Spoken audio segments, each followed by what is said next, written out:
bilang magkakapatid, aral naman po sa atin na wala tayong magpabayaan kahit isa. Po, sa tulong po ng Panginoon, na alam po namin ng inyong kalagayan dahil na alam namin na na-hospital po kayo. Pero nakita po namin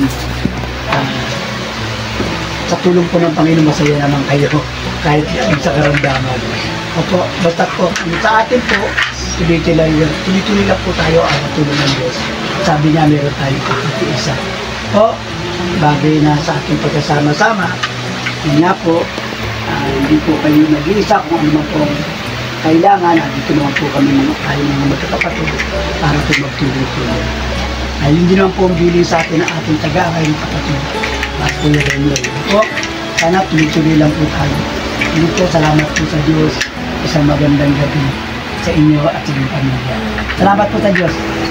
Aking nakikita, lungkot sa iyong mata, nararamdaman ko, bigat ng iyong dala, mga munting higpit at patak ng luha, kapatid alam ko, ika'y may problema.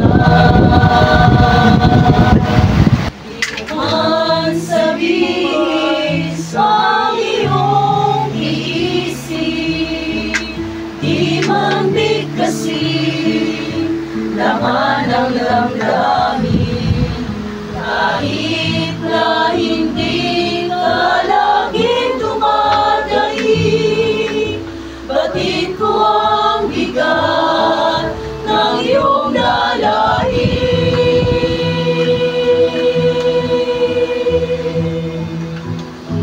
Sige lang kapatid, huwag kang mahiya.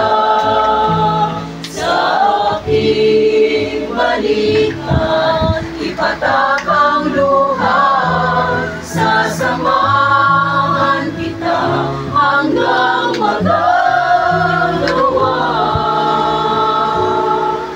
Tatawag sa Ama, hihingi ng awa.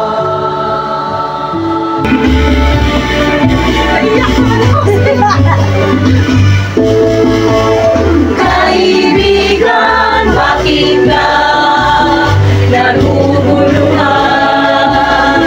Kung anong nakaling sa kinabukasan, hayaan ang Diyos ang siyang magbigay.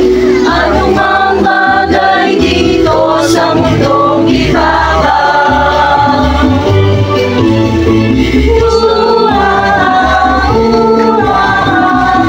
sa ipapawid, malaya mong itigman, at puno ng